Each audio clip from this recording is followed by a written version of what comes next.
할렐루야. 하나님의 평강과 은혜가 함께 하시기를 주님의 이름으로 문안드립니다. 다 함께 신앙 고백하시며 8월 20일 수요일 새벽 기도회를 하나님께 올려드리겠습니다. 나는 전능하신 아버지 하나님 천지의 창조주를 믿습니다. 나는 그의 유일하신 아들 우리 주 예수 그리스도를 믿습니다. 그는 성령으로 잉태되어 동정녀 마리아에게서 나시고 본디오 빌라도에게 고난을 받아 십자가에 못 박혀 죽으시고 장사된 지 사흘 만에 죽은 자 가운데서 다시 살아나셨으며 하늘에 오르시어 전능하신 하나님 우편에 앉아 계시다가 거기로부터 살아있는 자와 죽은 자를 심판하러 오십니다. 나는 성령을 믿으며 거룩한 공교회와 성도의 교제와 죄를 용서받는 것과 몸의 부활과 영생을 믿습니다. 아멘. 사랑의 주님, 어느덧 8월의 마지막 주를 보내고 있습니다. 지난 여름 동안 더위에 지치지 않도록 보살펴 주시고 또 많은 성도님들이 휴가철을 맞아 여행 중에 계셨는데 모두 안전하게 잘 돌아오게 해주셔서 감사드립니다. 오늘도 주신 생명의 말씀으로 힘찬 하루 살아가도록 은혜 베풀어 주시옵소서. 예수님 이름으로 기도드립니다. 아멘. 네, 오늘 묵상 본문 말씀은 예레미야 52장 28절에서 34절 말씀입니다. 느부갓네살이 사로잡아간 백성은 이러하니라. 제7년에 유다인이 3023명이요. 느부갓네살의 18째 해에 예루살렘에서 사로잡아간 자가 832명이요. 느부갓네살의 제23년에 사령관 느부사라단이 사로잡아간 유다 사람이 745명이니 그 수가 4600명이었더라. 유다왕 여호아긴이 사로잡혀간 지 37년, 곧 바벨론의 에윌 무로닥 왕의 즉위 원년 12째 달 25째 날 그가 유다의 여호아긴 왕의 머리를 들어 주었고 감옥에서 풀어 주었더라. 그에게 친절하게 말하고 그의 자리를 그와 함께 바벨론에 있는 왕들의 자리보다 높이고 그 죄수의 의복을 갈아입혔고 그의 평생 동안 항상 왕의 앞에서 먹게 하였으며 그가 날마다 쓸 것을 바벨론의 왕에게서 받는 정량이 있었고 죽는 날까지 곧 종신토록 받았더라. 아멘.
오늘은 예레미야 마지막 장인 52장 묵상입니다.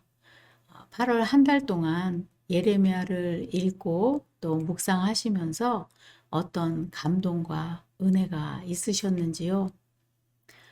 예레미야서의 마지막 장인 52장을 대할 때 과연 어떤 결론으로 예레미야의 말씀이 끝날까 하는 기대감을 갖고 읽게 됩니다. 그러나 유감스럽게도 새로운 내용이 전개되는 것이 아니라 예레미야 39장 그리고 열왕기하 24장과 또 25장의 내용과 상당 부분 비슷한 내용을 반복하고 있다는 것입니다. 바로 앞장인 51장에서 예레미야의 말이 이에 끝나니라 라는 것으로 마무리하고 있는 것을 볼 때 예레미야의 이야기는 51장에서 이미 끝난 듯한데요. 왜 한 장을 더 반복하며 부연하여 이야기할까요? 예레미야는 여호와께 받은 말씀을 근 40여 년 동안 계속 예언해 왔습니다. 이제 그의 사명을 마무리하면서 그가 남기고 싶은 결말은 여호와께서 예언하신 말씀이 어김없이 그대로 성취되었다는 것을 강조하고 싶었던 것 같습니다. 그것도 가장 큰 사건을 뽑아서 말이죠. 예레미야 52장은 다시 한번 시드기야 통치의 최후와 예루살렘의 파괴를 기록하고 있는데요. 자, 다시 한번 시드기야를 상기해 보실까요? 시드기야는 유다의 마지막 왕이었습니다. 그는 21세의 젊은 나이에 왕위에 올라 혈기와 사명감으로 뭉쳐 있었습니다.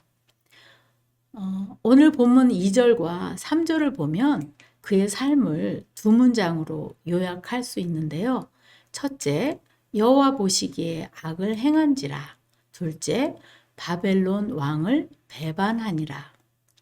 예레미야는 계속해서 이스라엘 백성이 이방신들을 섬긴 것과 또 윤리적, 도덕적인 죄가 개인적뿐만 아니라 사회적으로 끔찍한 상황임을 선포했습니다. 동시에 예레미야는 반복해서 하나님의 심판은 필연적이며 그러므로 친애굽 정책을 통해서 반바벨론 정책을 펼치는 것은 어리석은 일이라는 것 또한 선포했습니다. 그러나 예레미야를 통해 하나님께서 주신 경고를 무시한 결과 52장 4절에서부터 11절까지를 통해 불순종한 시드기야의 결말이 얼마나 처참한지 보게 됩니다. 그가 겪은 심판은 인간의 상상을 초월하는 일이었습니다. 자식들이 살해당하는 모습을 목도해야 했고 또 왕 자신도 두 눈이 뽑힌 채 쇠사슬에 결박되어 포로로 끌려갔습니다. 계속해서 12절에서부터 30절까지 해서 보면 예루살렘이 파괴되는 장면이 묘사되고 있습니다. 느부갓네살 왕의 어전 사령관 느부사라단이 예루살렘 성에 입성해서 성전과 또 왕궁을 불사르고 성벽을 헐어버리고 바벨론으로 데리고 갈 수 있는 사람들은 데려가고 물건들을 분류하여 가져갑니다. 하나님의 뜻을 외면하고 제 마음대로 살아가는 인생을 향해 진노하시는 그분의 진노는 인간의 힘으로는 막을 수도 또 피할 수도 없습니다. 바벨론에 항복하라는 명령에 순종하지 않고 끝까지 버티려는 백성들에게 하나님이 내리신 형벌은 실로 엄청난 것이었지요. 정말 입에 닿기도 힘든 이 끔찍한 하나님의 진노의 심판 이야기 뒤에 오늘의 묵상 본문인 여호와긴의 이야기가 나옵니다. 주전 560년경에 포로가 된 유다 왕 여호와긴이 감옥에서 풀려난 사실을 기록한 것입니다. 여호와긴을 풀어주어 친절하게 대할 뿐 아니라 바벨론에 있는 왕들의 자리보다 높이고 또 평생 동안 항상 왕의 앞에서 먹게 해 주었다는 말씀입니다. 사실 이 본문은 열왕기 하 25장 27절에서 30절 말씀을 마치 그대로 반복한 것 같습니다. 여호와기는 폐위된 이후 바벨론으로 끌려갔었습니다. 그는 18살에 왕이 된 이후에 37년 만에 감옥에서 풀려났는데요. 그때 그 나이가 아마 55세쯤 되었을 것입니다. 그는 20대도 또 30대도 그리고 40대도 모두 감옥에서 보내야만 했죠. 왕이었던 그는 타국으로 끌려간 제수의 신분이 되어서 그의 젊음도 또 열정도 모두 바벨론 포로로 끌려감과 동시에 사라져 버렸습니다. 그렇다면 예레미야서를 마무리하면서 왜 이미 포로가 된 왕, 아무런 힘도 또 능력도 없는 여호와긴에 대한 말씀을 기록해 놓았을까요? 예레미야서 마지막 장의 절반은 시드기야 이야기를, 또 절반은 여호와긴에 대해 언급한 것을 통해서 우리는 서로 이 상반된 두 이야기 속에서 예레미야가 하고자 하는 메시지가 집약되어 있음을 알 수 있습니다.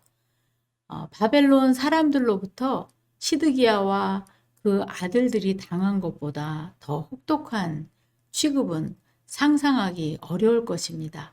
그 반대로 여호와기는 자기 아들들과 함께 잘 대우를 받는 것으로 묘사되어 있는데요. 여호와긴의 이야기로 끝을 맺은 예레미야의 마지막 이 이야기를 통해서 우리는 예레미야가 끝까지 붙잡고 또 전하고자 하는 메시지가 무엇이었는지 유추해 볼 수 있습니다. 바로 미래에 대한 희망의 메시지인 것입니다. 그것은 시드기야를 통해서 하나님께서 말씀하신 심판이 실제로 이루어지는 것처럼 또 여호와긴을 통해서는 회복의 말씀도 반드시 성취된다는 것입니다. 여호와긴의 인생을 한번 생각해 보세요. 그는 왕이었다는 사실조차 잊어버렸을 것입니다. 어쩌면 그 사실이 그에게 더 부끄러웠을 수도 있습니다. 그렇게 인생을 마감할 줄 알았던 그에게 광명의 빛이 비추어진 것이지요. 32절에 그에게 친절하게 말하고 그의 자리를 그와 함께 바벨론에 있는 왕들의 자리보다 높이고, 정말 자신도 잊어버린 그 왕위를 되찾은 것입니다. 자, 과연 누가 감옥에 있는 그에게 친절하게 말해주는 사람이 있었겠습니까? 또 누가 그를 왕처럼 여겨 주었겠습니까? 그러나 지금 여호와기는 의복을 갈아입고 또 왕과 함께 식사를 하는 존재로 변화된 것입니다. 하나님은 그의 백성을 심판하고 끝내시는 분이 아니십니다. 하나님의 심판은 완전한 파멸이 아니라 반드시 회복이 있습니다. 오늘 우리가 살아가는 이 땅과 또 내 삶의 회복의 과정이 막연하고 또 희미해 보인다 할지라도 하나님의 계획과 약속의 말씀을 살펴볼 때 우리에게는 희망이 있습니다. 이 땅과 또 우리에게도 반드시 회복의 그날이 오는 것을 기억하시기 바랍니다.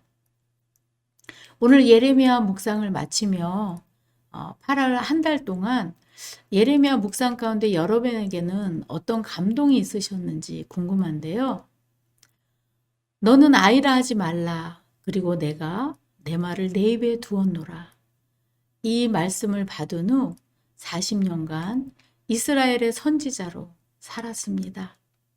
5명의 왕에게 하나님의 심판과 또 이스라엘의 불순종에 대해 경고하며 선포했던 것이지요. 또 자신도 수차례 매질당하고 감금당하는 그런 어려운 상황도 맞닥뜨렸습니다. 그의 별명이 눈물의 선지자로 불릴 만큼 예레미야는 눈물을 뿌리며 샬롬의 땅 이스라엘에서 바벨론 포로로 끌려가기까지 40년을 지켜봐야 했습니다.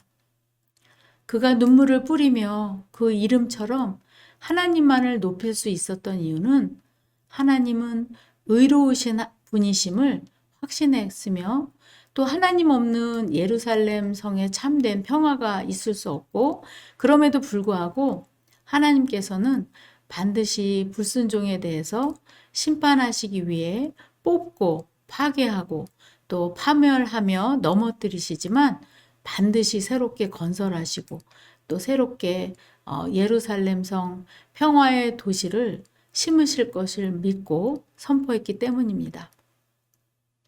그러므로 우리 또한 이 회복을 소망하며 우리 자신을 정결케 유지하는 것입니다.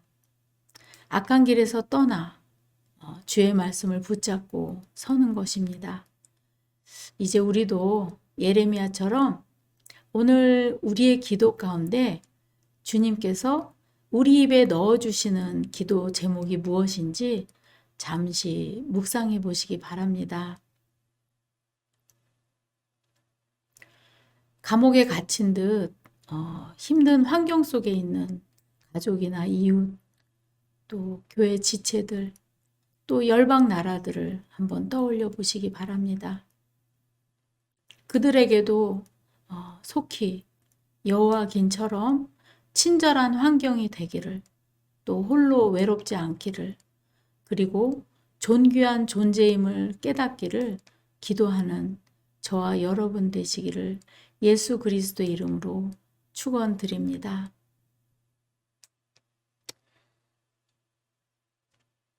하나님 아버지, 감옥에 갇혀있던 여호와긴이 37년 만에 마침내 풀려나 왕에게 은혜를 받고 친절함이라고는 찾아볼 수 없었던 그의 인생에도 친절한 대접을 받는 삶이 찾아왔다는 오늘의 묵상 말씀을 읽으면서 저희 마음에도 잔잔한 희망과 또 기쁨이 찾아옵니다.